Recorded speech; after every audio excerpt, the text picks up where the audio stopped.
in a night of September 14, 1999, was a cacophony of wind and water at Girona Costa Brava Airport.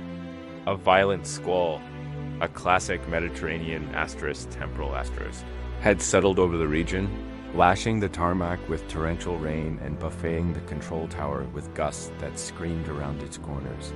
Inside the cockpit of Britannia Airways Flight 2262, a Boeing 757 carrying 236 passengers and crew mostly returning from holiday, the mood was tense. Welcome to our YouTube channel. Please subscribe now, red.aviation, and leave the comments.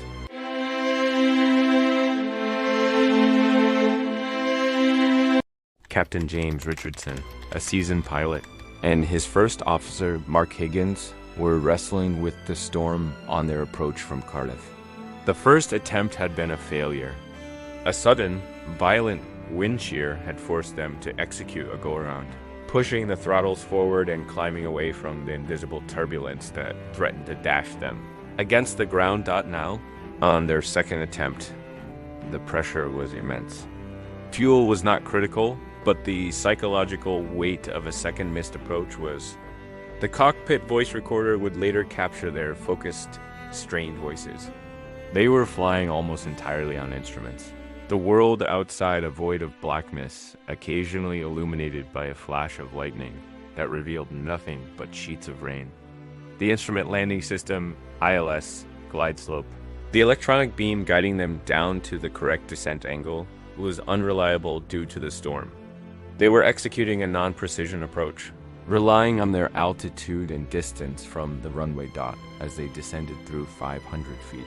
The storm seemed to intensify. The aircraft was being tossed like a toy. At 200 feet, they were still too high and too fast. A warning blared from the ground proximity warning system. Sink rate. Sink rate. Then another. Pull up. Pull up. But they were committed. They flared the nose, trying to arrest their descent. The main landing gear touched down, but it was not a firm landing. It was a hard, jarring impact far down the wet runway. The spoilers, designed to kill lift and push the wheels onto the tarmac, deployed automatically. Captain Richardson immediately engaged the engine thrust reversers, and both pilots stood on the brake pedals, but the aircraft did not slow down. It felt wrong, a sensation of sliding rather than rolling. The anti-skid system, designed to prevent wheel lockup, chattered furiously, but the speed bled off with agonizing slowness. The end of the runway, marked by a strip of lights, rushed towards them. There was no time for words, only action. They veered slightly to the left, attempting to steer away from the runway's end safety area, but it was too late. With a terrifying, grinding roar, the Boeing 757 careened off the end of the runway at approximately 80 knots. It smashed through the localizer antenna array for the ILS system, shearing it off, then plowed through a shallow gully. The landing gear was torn away. The fuselage buckled and split open in several places, and the aircraft slid to a jarring, crooked halt on a grassy slope, tilted to one side. In the sudden, deafening silence that followed, the sound of the storm returned, now mixed with the hiss of ruptured hydraulic lines and the first screams of terror from the cabin. A fire erupted in one of the engines, casting a flickering, hellish glow on the scene. For a moment, it seemed a classic. Tragic case of a runway overrun, a plane landing too fast, too far down a wet runway, unable to stop, but it was not typical. The investigation revealed a bizarre and terrifying sequence of events. The weather was indeed a primary factor, but not in the way one might think. The torrential rain had not simply made the runway slippery. It had created an extraordinarily dangerous phenomenon known as asterisk aquaplaning, or hydroplaning. As the Boeing 757 touched down, a layer of water several millimeters deep had built up on the runway surface. The aircraft's tires, spinning up to match the landing speed, could not penetrate this layer. Instead, they skimmed across the top of the water, losing all contact with the asphalt beneath. The brakes were utterly useless because the wheels were in effect sliding on a cushion of water. The thrust reversers provided some deceleration, but it was insufficient. The plane was a skater on a sheet of ice, completely out of control the moment its wheels lost traction. And this is how it could be true both that the weather was a factor and that the slippery runway was not in the conventional sense.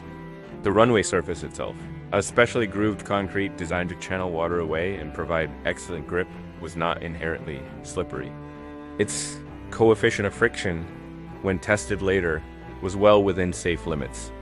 The problem was not the runway's quality, but the sheer, overwhelming volume of water that had fallen in a short period, overwhelming its drainage capacity and creating a deep standing pool.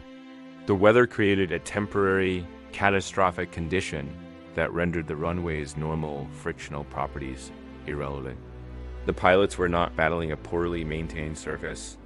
They were battling physics itself, a film of water that turned their landing into an uncontrollable glide. It was a perfect storm of factors: a demanding approach in violent weather, a slightly unstable landing, and the instant, complete loss of traction due to dynamic coupling.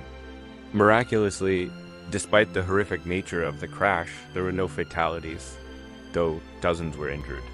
The broken fuselage, lying crippled in the mud, became a stark lesson in the invisible, unpredictable dangers that can lurk on the simplest strip of concrete on a stormy night.